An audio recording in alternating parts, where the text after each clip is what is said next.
Alright, so here we are picking up at the tail end of this fifth and final assignment for class. As we remember, we've been working on this little looping animation of this rocket ship, and we had to do some kind of trickery with the timeline to get our little smoke trail to work, where we worked in the negative portion of the timeline. So we're going to want to make sure that we set up our render appropriately.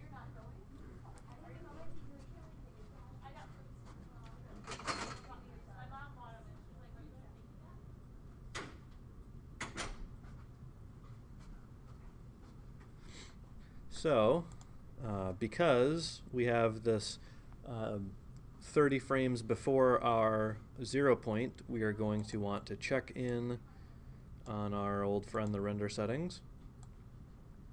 So I'm going to switch this. Remember, we wanted to kind of set up a preview render, and at the time we used the hardware OpenGL, but we're going to change that now to physical.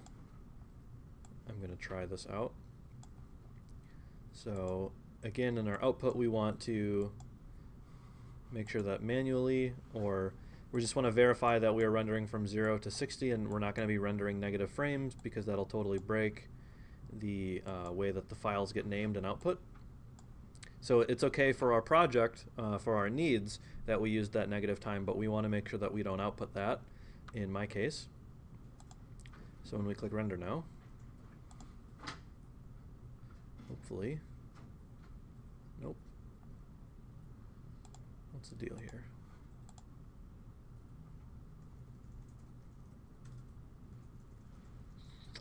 Interesting.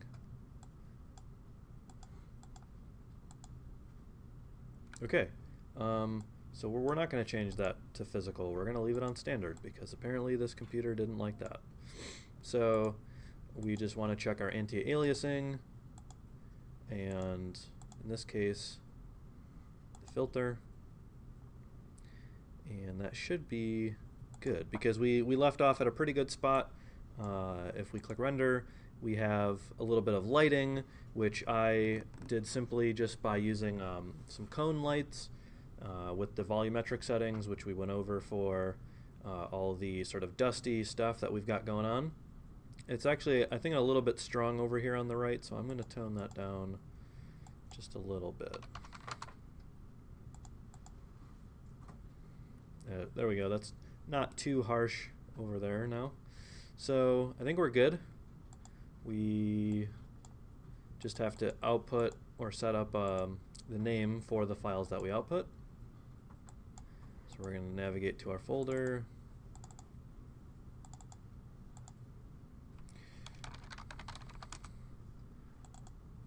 So I'm going to name it my name, assignment 5, and that should be fine. I'm not using alpha channel in my case, and my output is set to 1280 by 720, which is cool. Frame rate and all that's all good, so we're going to click render to picture viewer, and we're going to let this do its thing. So this looks like it's going to take a few seconds per frame, so I'm going to pause the recording, and then here on the video we will pick back up once this finishes. So stand by. So we'll get going back on this, and our render is done. We've got our frames from 0 to 60, and if you'll recall that when I was explaining the way that we want to loop an animation is typically when you set up a scene like this, your first and last frame are identical, and so you want to trim off one of those frames. So just real quick in playback, we can kind of use our little preview time slider to do that, and we'll verify that this indeed loops fine. And it does, coincidentally, if I remove 2 frames, so that's kind of fun. But anyway, we can get into After Effects now, and we will do a little bit of color correcting. With this last assignment, I do like to stress kind of the importance of giving your assignments or projects in cinema like a little bit of love after they're finished in Cinema. I can say with 100% confidence that no render is 100% done immediately out of the 3D program that you're working in, much like editing like a photograph. As a professional photographer, you don't just simply upload the photo immediately raw off of your camera. You always process it to enhance things visually a little bit, using like color correction techniques like levels and curves adjustments, and that's kind of the simple end of it. But you can definitely get a lot more involved in compositing, and I will do a little bit of that here just for fun. So After Effects will take its sweet time to open, and then we'll get into the fun.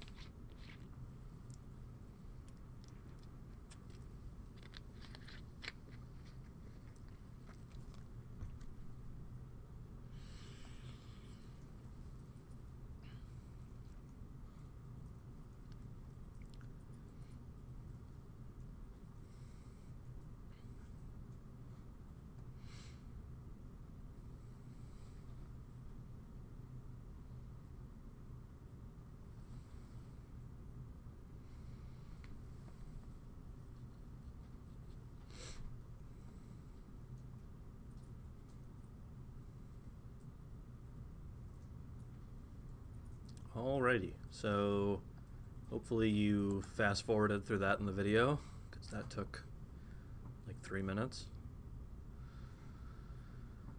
And we will import our frame sequence.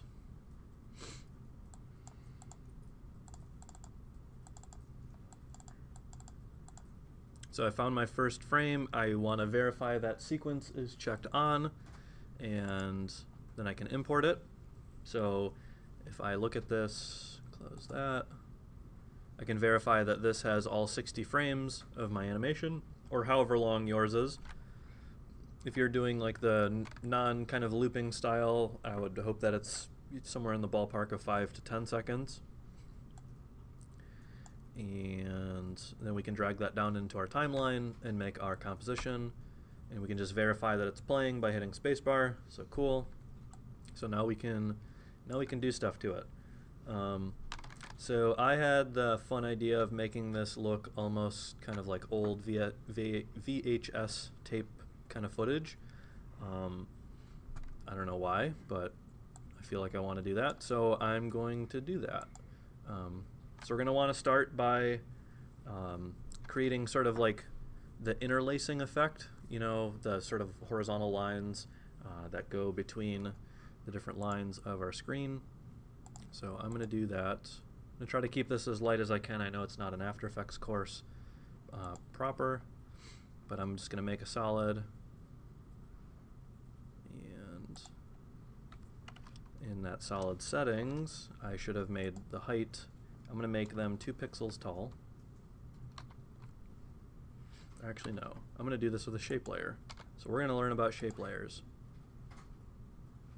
So new layer, shape. So if I open this up, I can add a rectangle. And by default, this rectangle will have whatever the hex size. So I'm going to make sure that it's the width of my frame, 1280 by 2 pixels tall. So it's going to be it's going to look super small. And then on the position, I want to move it up.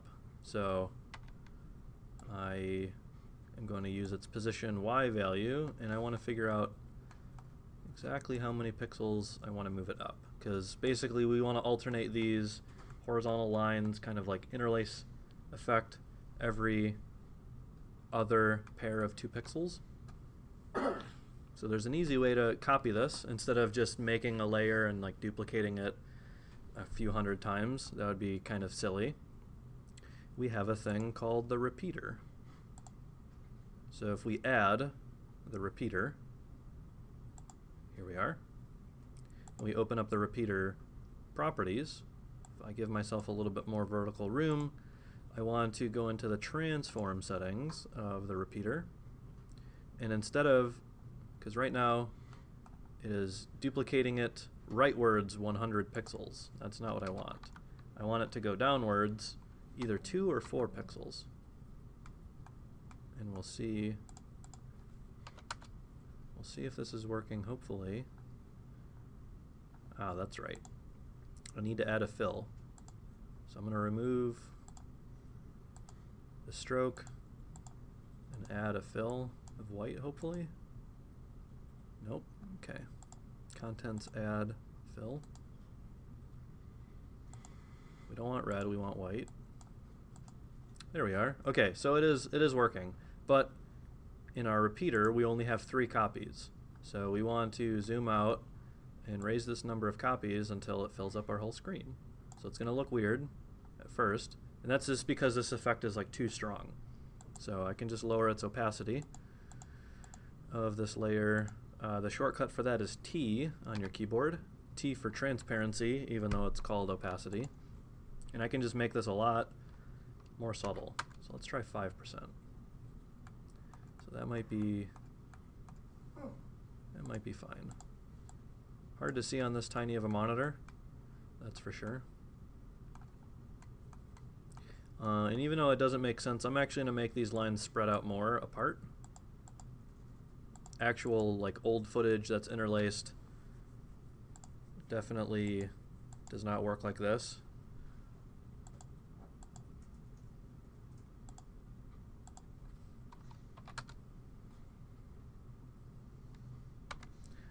Because of my tiny monitor that I'm working with, I can look at a panel one by one by hitting the tilde key, which is above your tab button on your keyboard.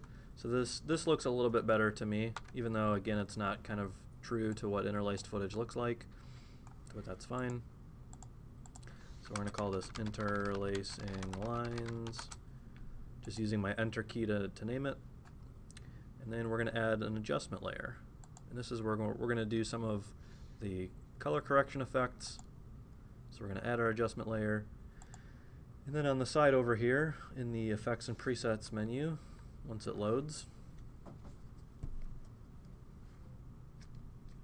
And if you've got like a specific idea in mind, like maybe you want to add, I don't know, a lightning bolt or flames or something wild, you can certainly feel free to look up a After Effects specific tutorial.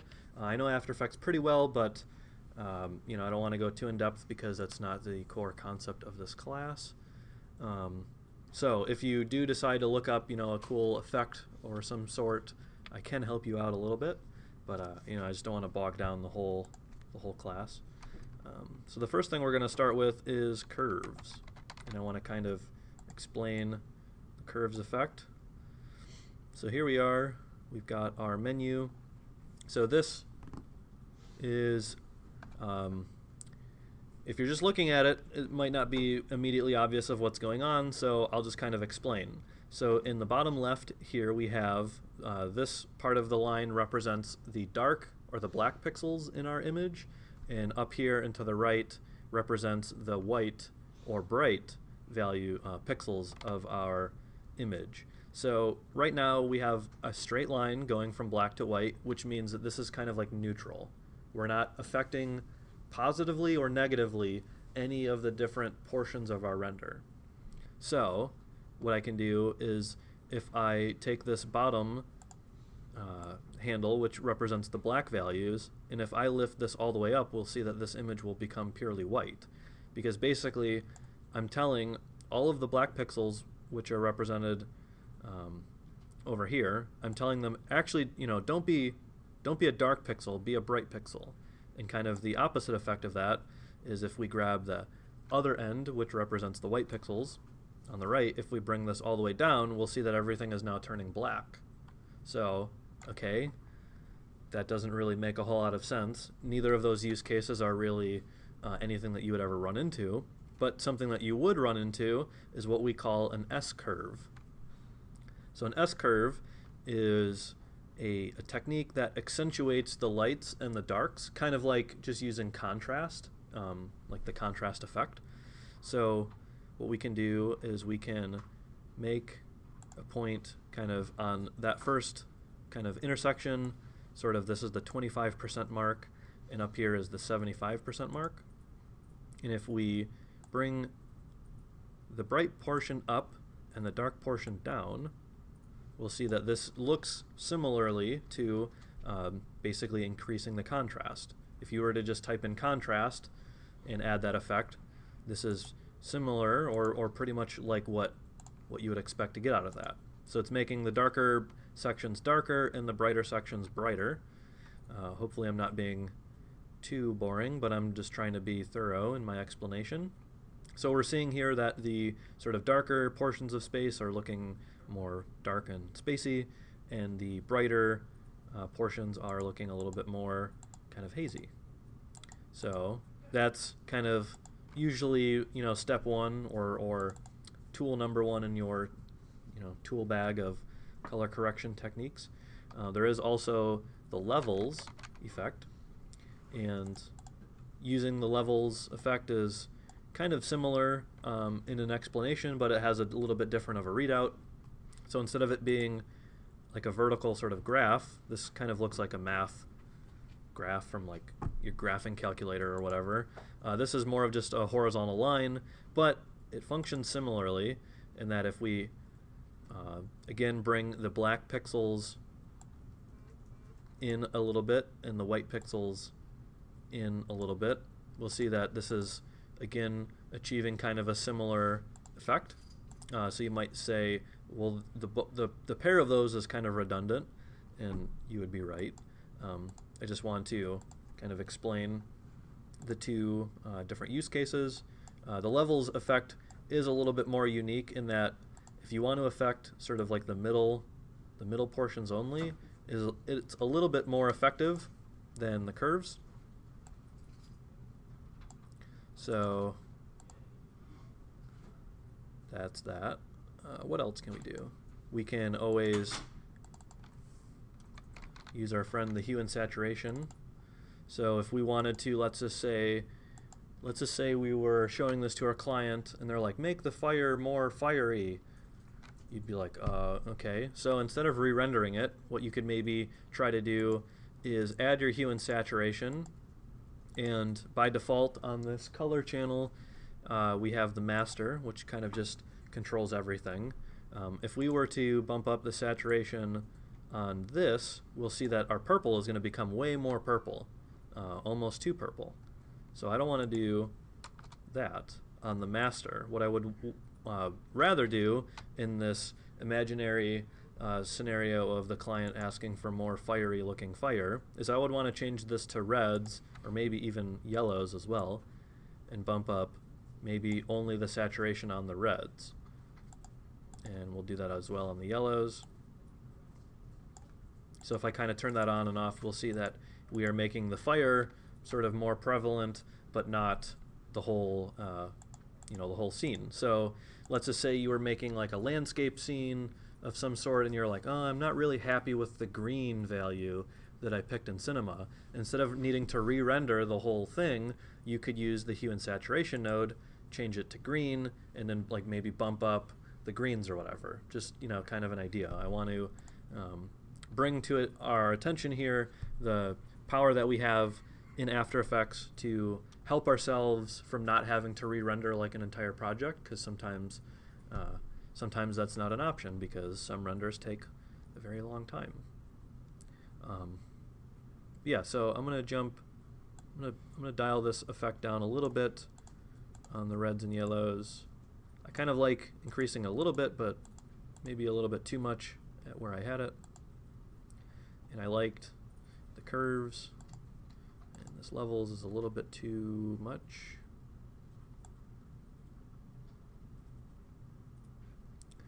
So as you're using these, I would encourage you to kind of take a look and see at the different numbers. Like as you're changing them, you can see which one. So right here, the gamma number right here is the one that's changing, and just kind of get an idea for what these different effects are. Obviously this isn't going to be something that you're going to be like quizzed on or tested on or whatever, but these are I would say necessary tools to have in your toolbox if you want to be a practicing 3D person of some flavor. So there are a handful of other effects on these school computers. There are some actually pretty cool things here in the red giant section. I know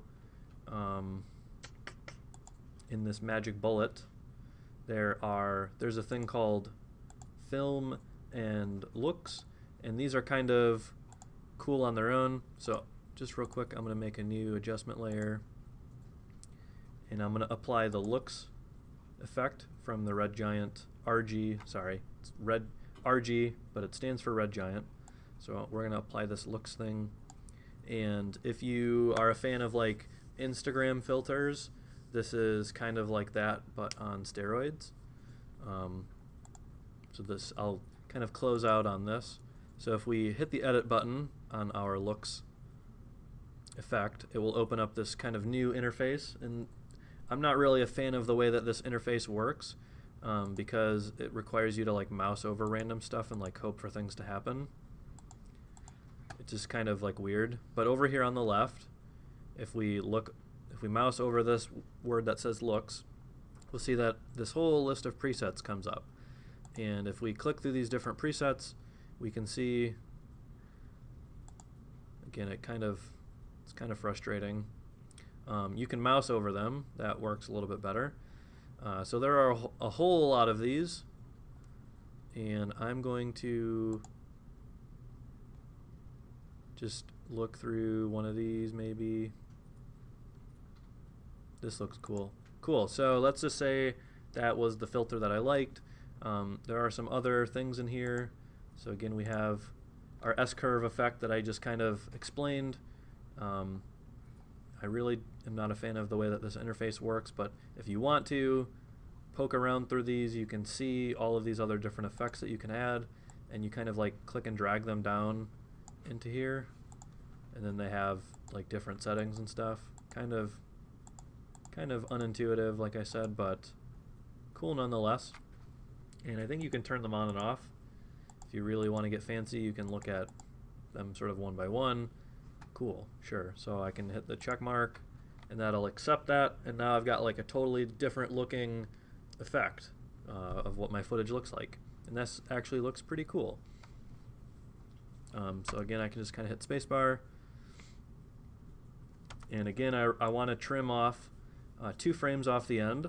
So I want to move my time slider, at least for me, 1, 2, and then I need to adjust my little preview time. And we can adjust our preview time by dragging these handles on the gray timeline bar. Those also have shortcuts for B for beginning and N as in Nancy, but it's for end, I guess. So we want to stop that 2 frames short.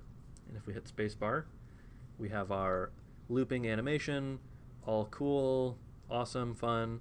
So we can go and post this online and show our friends and whatever. Cool. Be a good idea to save. Since we've actually done some work in After Effects for once,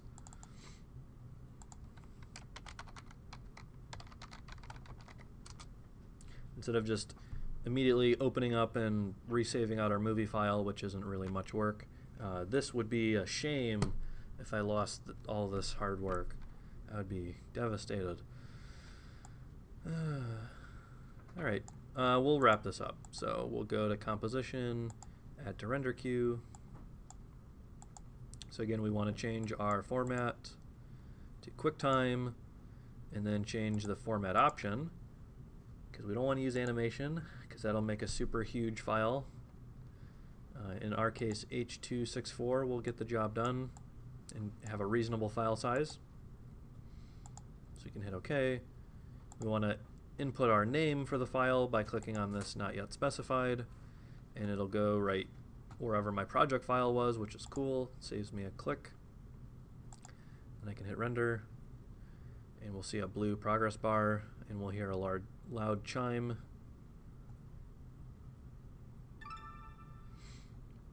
So that's all done.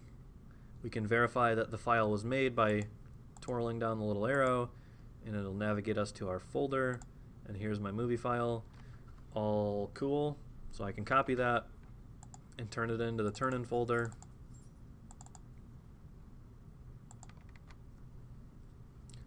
Awesome. So I'll get my points shortly in my grade book, and that's that. So we'll save that, and we'll cut this movie. So keeping this one short in comparison to the others. So stick around for the demo reel, which will be next.